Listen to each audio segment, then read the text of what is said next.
about 38 levels above top secret. The highest is cosmic.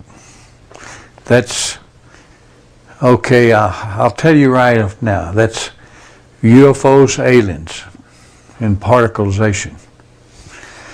Now, like you heard a while ago, there's only probably about 25 people in the world that know things that are known at that level.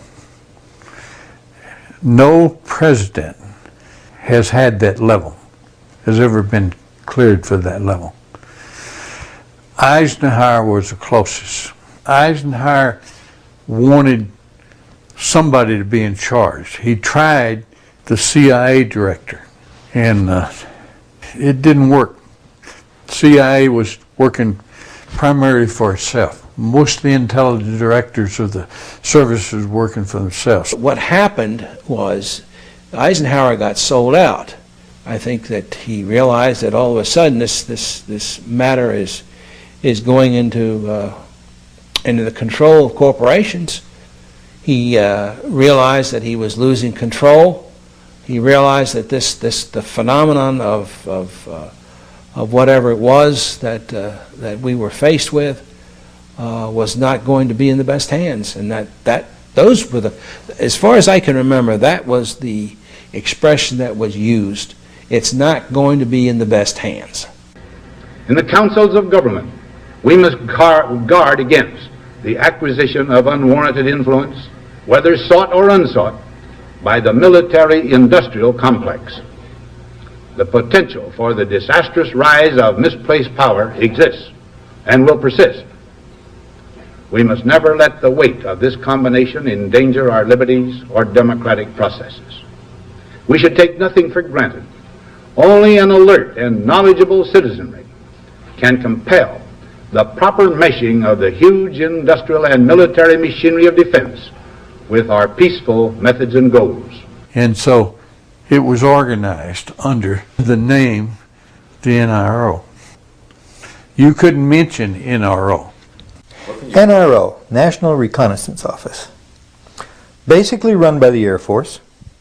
The Reconnaissance Office, from my understanding of people that I've had contacts with since I retired, has taken on a lot more responsibility, particularly towards UFO and extraterrestrial activities.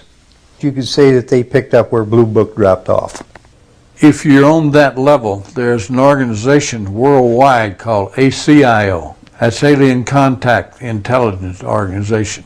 If you pay your dues and you follow the rules, you can benefit, your government is allowed to benefit from that organization's information. Henry Kissinger headed some sort of a study group back in the 50s to study the ramifications of this information if it had leaked through a credible source.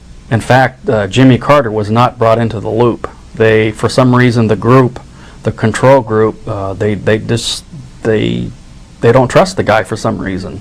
They don't trust Jimmy Carter. They were afraid that he would come out and make statements, blanketed statements to the news media. I was contacted by Ms. Marcia Smith, who was the director of the Science and Technology Division of the Congressional Research Service.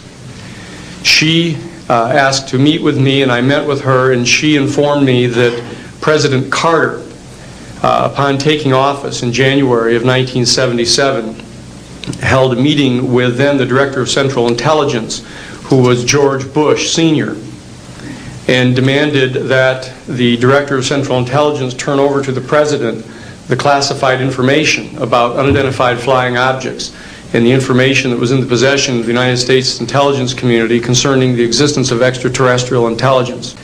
This information was refused to the President of the United States by the Director of Central Intelligence, George Bush Sr.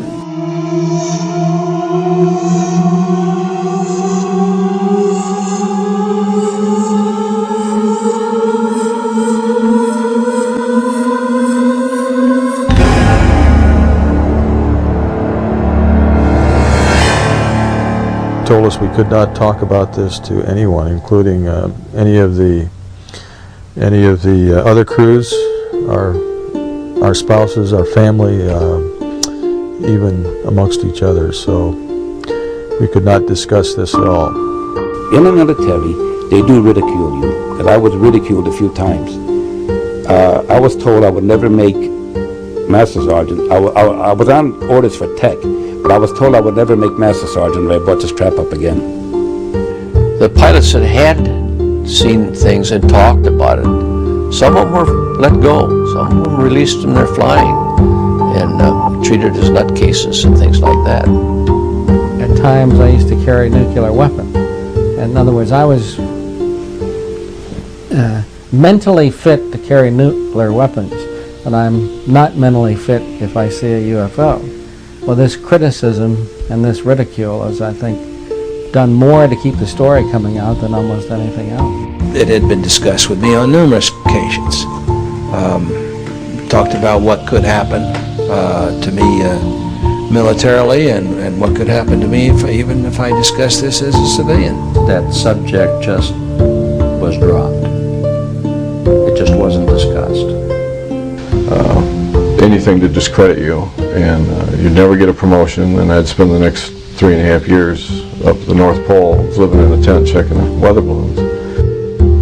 I've made no money from this. I've got nothing but pain and suffering out of it, out of talking about it. I've been harassed at my home. This was used against me partially in losing a job once in teaching. I've had a hell of a time after I've told this story, but I continue to tell the story because I think it's important for people to understand that this sort of shit goes on in the government. He was sorry he wrote the book.